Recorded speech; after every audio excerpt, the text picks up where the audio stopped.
Hey, this is Kerri Zane, and I was just interviewed on the Keith Andrew Show, and so happy to have been a guest. And he is doing an amazing job. You need to listen to him.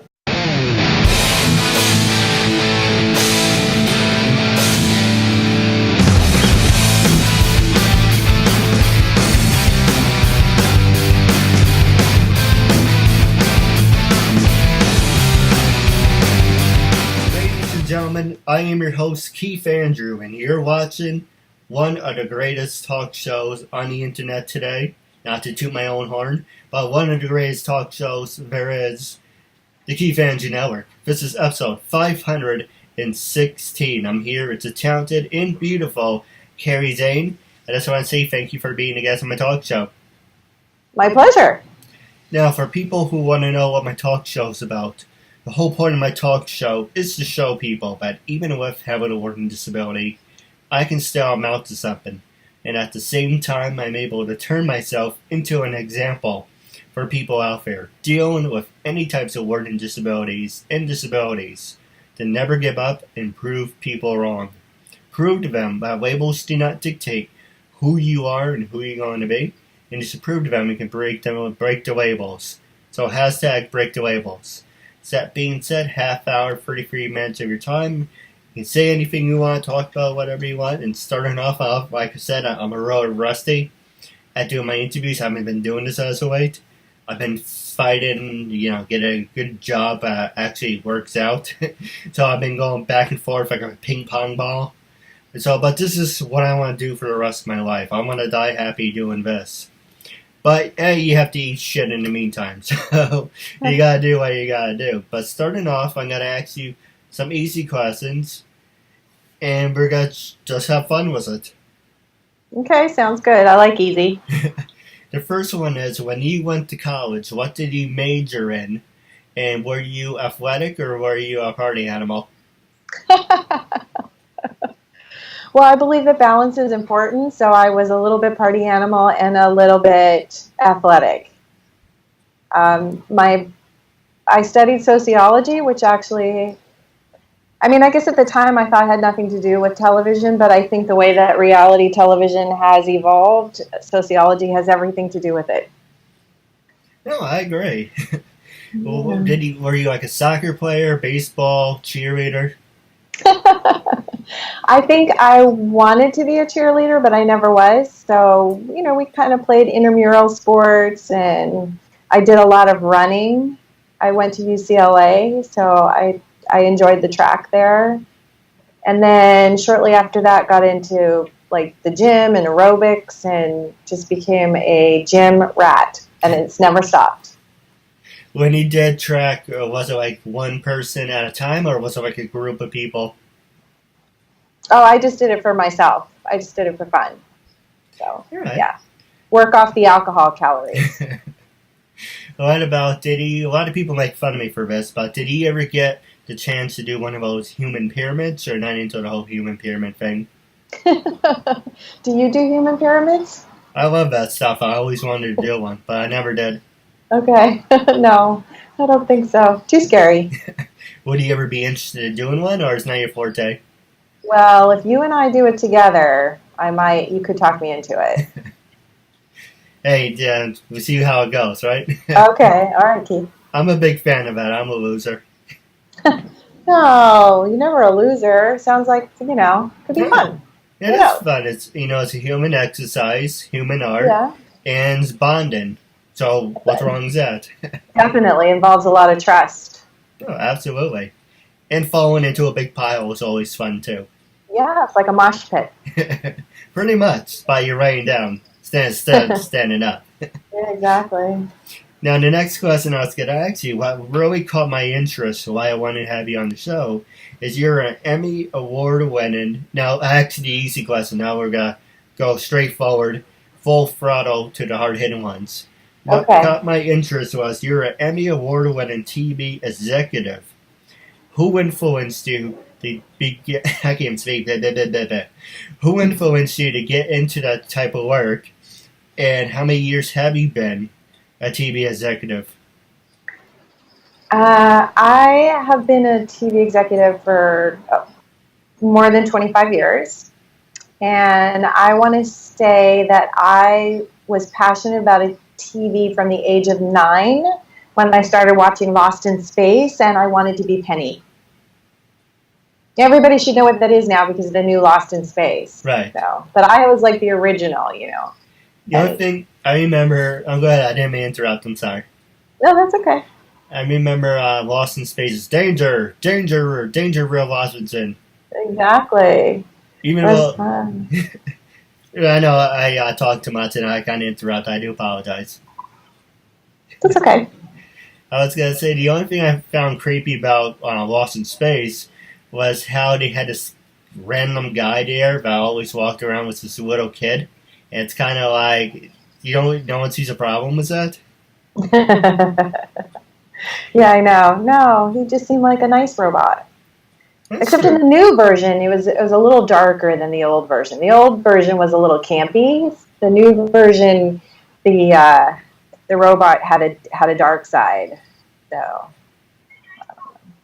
Hey, everyone's a yin yang. all right, you think so?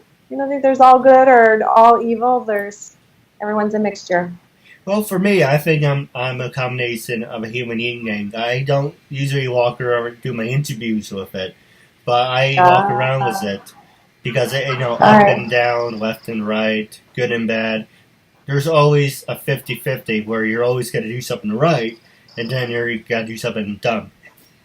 Okay, so I have a question for you now. Sure. You have all these like lovely things in the background. They look like awards and things. What are those?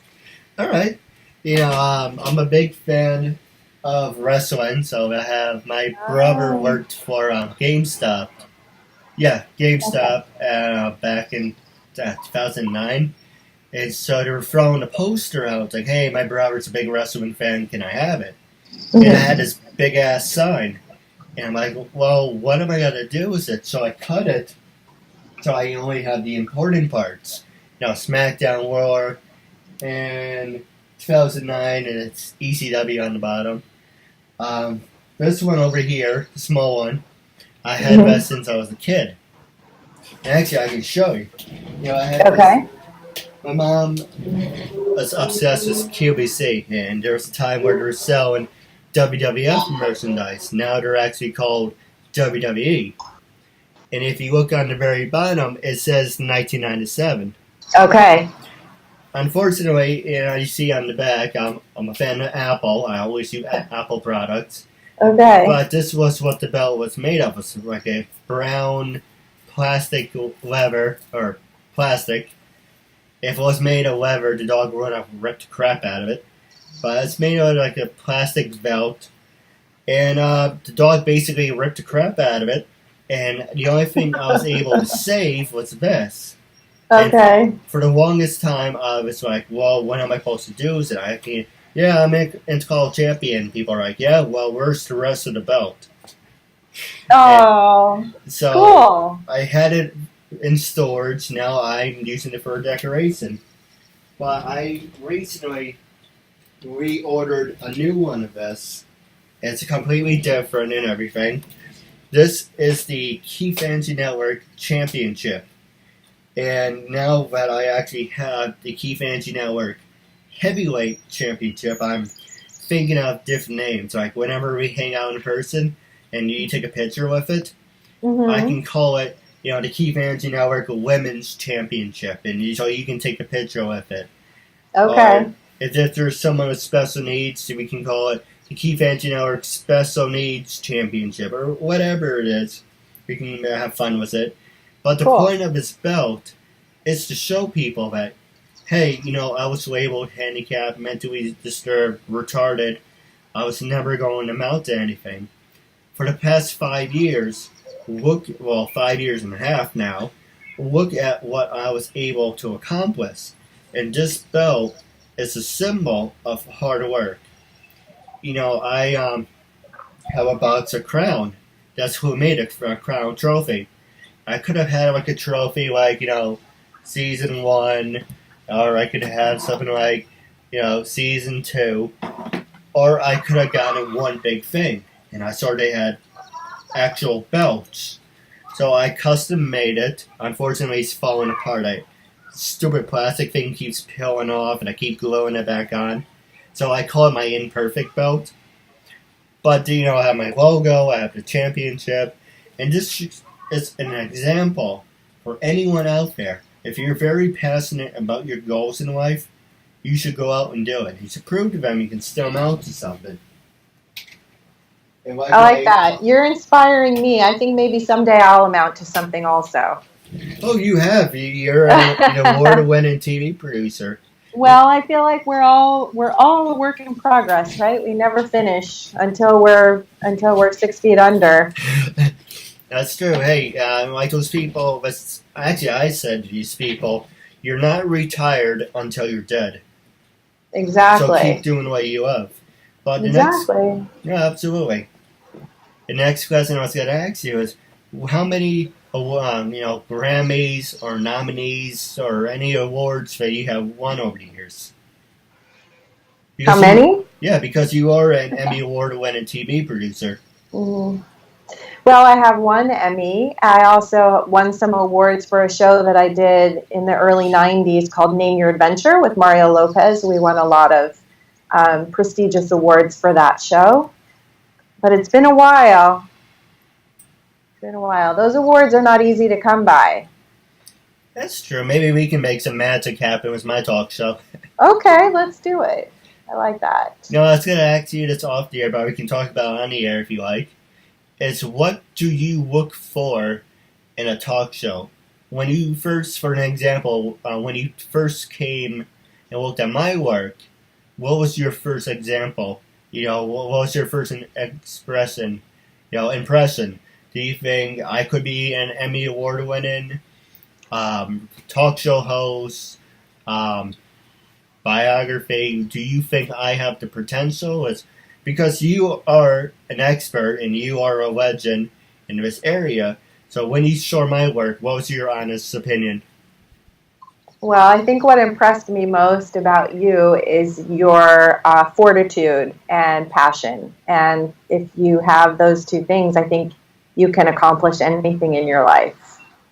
So, of course, you can win an Emmy. Why wouldn't you? No, absolutely. Now, what would be some of your tips out there that you would have to give to me and to your fans who want to follow in your footsteps? The one thing that I tell people is that when people say no to you, that's when, or at least when people say no to me, that's when I get started. So just never give up. Oh, I agree. Now, next question I saw that you are a speaker and author. Have you ever written a book? And have you ever spoke at one of those TED Talks? No. Do you know anybody I should talk to? I'd like to be a guest at a TED Talk. That'd be awesome. Actually, I was filling out the application. I can just send you one if you're really interested. Okay, sure. I don't know if they're going to call me. They're not getting my hopes up, but I'm like, hey, this is what I do, my talk show. If they call me, great. But, a lot of people tell me I can do speaking engagements, and you are a speaker, so where have you actually spoken before? There's like the Fortune 500. Have you ever spoke at any local events? Have you ever spoke at big events? I have. I did an engagement at the Texas Women's Conference. I wrote a self-help book for single moms. And so I did a round of speaking to some local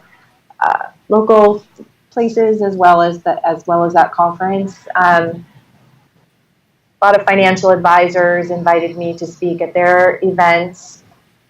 So it's nice to be able to be in a room and share thoughts and encouragement with other women. No, I agree. And now, what can you tell us about the book that you wrote? Well, it's called "It Takes All Five: A Single Mom's Guide to Finding the Real One," and it's a way of living and a philosophy that helps you navigate through some difficult times in your life, whether you're a woman who is a single mom by choice, or widowhood, or divorce. There's definitely some unique challenges that those women face that married women do not face. So it's kind of life skills. So you kind of learn as you go along, pretty much. There are some things that are similar that we all sort of face and we need to navigate. I took a break from TV and I got a master's in spiritual psychology. It was a very intense 2-year program at the University of Santa Monica, and that sort of helped me guide my book and guide some of the women that I met along the way. All right. Now the next question I was going to ask you is, who influenced you to become a developmental guru? I don't know that any one person inspired me. I think that it's something that I've done for a very long time, and it's my passion. I tell people that TV is my drug of choice, and it's something that I am very accomplished in, and I feel like I can help people who want to get their shows seen by network executives to that place through my skills and my relationships. Well, like I said, I would love to work with you. And how do you think I'm doing so far? Do you think I have that potential, or do you think I have a long way to go? Honest opinion. Well, I need to know more about what your thoughts are and how you want to create your show. So I think the devil's in the details. How about that? All right. Now, the next question I was going to ask you, out of all your TV shows and films and everything you ever worked on, because you are an Emmy Award-winning TV executive, what are your top 5 favorite films or commercials that you have ever done? That I've done or just seen? Well, that you both, actually. Have you done and had seen? It's hard to pick which ones of mine are my favorite, because it's like picking your favorite child.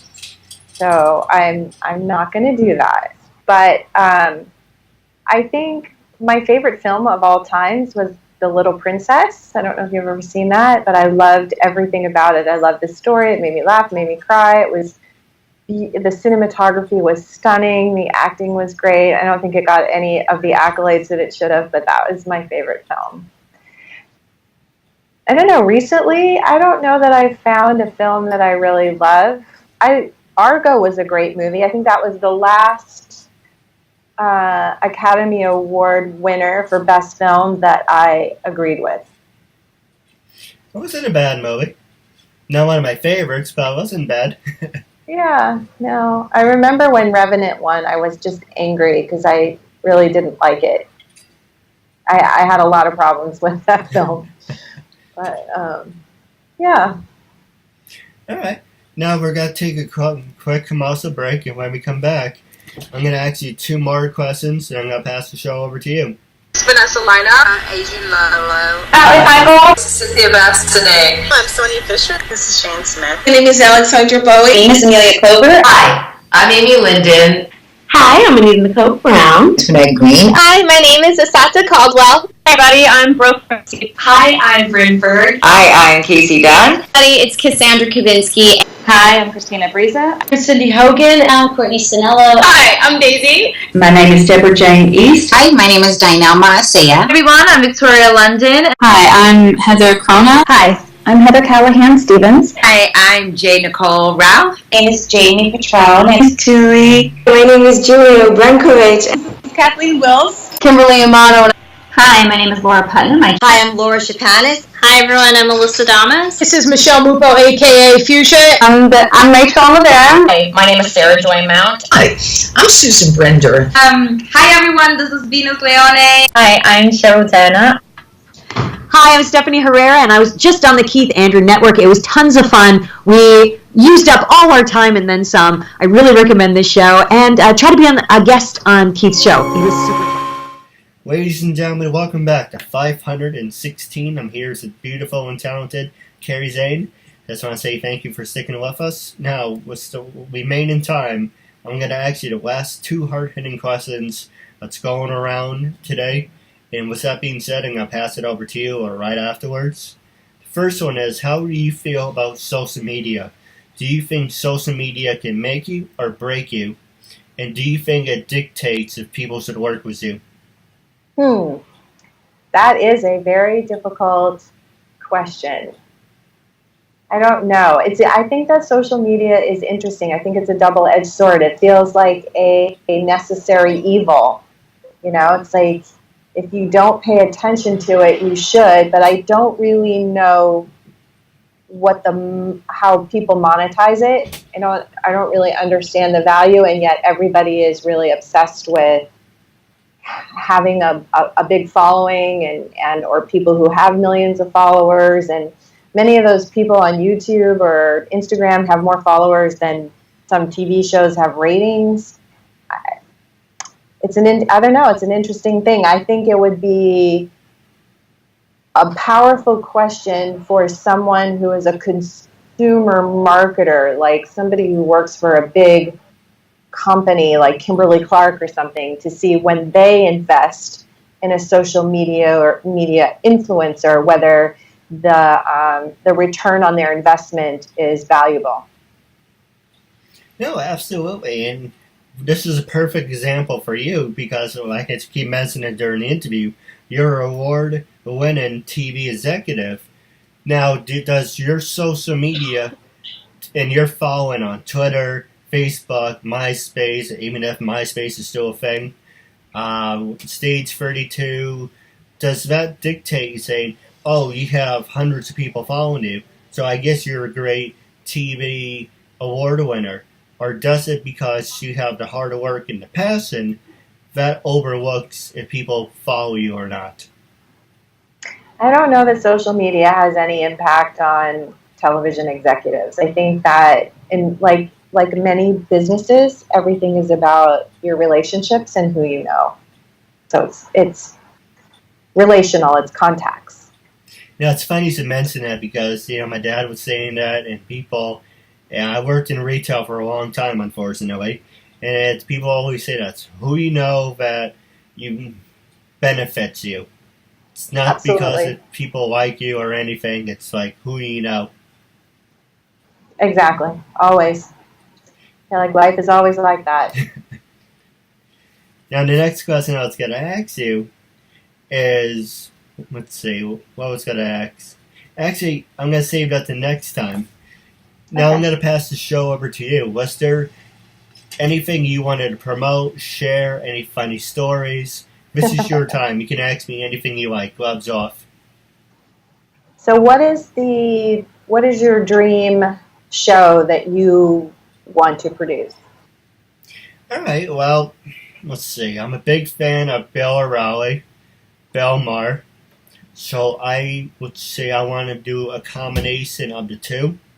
Like, for an example, I can have, like, how Bill Maher comes out and he lays and he makes jokes and everything.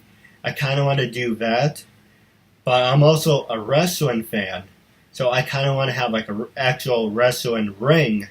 So because you can see I'm a diehard wrestling fan. Have an actual ring, come out. They come out with their music and everything. Fanfare. But not have it just a wrestling theme. But keeping it, okay, you start off like Bill Maher, then you go to wrestling. But then you're like Bill O'Reilly, where you just constantly ask the hard-hitting questions. You have fun, you joke around. You're keeping it different. Like each week you can have like an American theme, a Mexican theme, a Canadian theme. You constantly do something different, so when someone watches your show, they're like, they don't know what to expect. Like, what's our interview? People ask me, I want a list of questions beforehand, and I give them an example. All right, life growing up, how it's college, blah, blah, blah, this, blah, blah, blah, that. But then I stop at that, and I like to keep you on the edge of your seat. Because I'm a man of mystery, and a lot of people say I am a walking, talking mystery. But I like to keep people suspenseful. You don't know what I'm going to say or what I'm going to do, and that makes for good TV, as long as it's PG, and it mostly is. It's good television. I like to be suspenseful, if that makes any sense. Mm-hmm. Gotcha. All right. That's always good. Keep people on the edge of their seats. That's a recipe for success. No, absolutely. All right. Well, I really appreciate you having me on your show. No, absolutely. I do have a couple questions for you off the air. But my last two questions for you, wrapping up, is when I first approached you to be a guest on my talk show, what was your first reaction and what made you say yes? And also, how can people follow you on social media? Are you on Twitter, Facebook, Instagram, LinkedIn? Are you on any of it?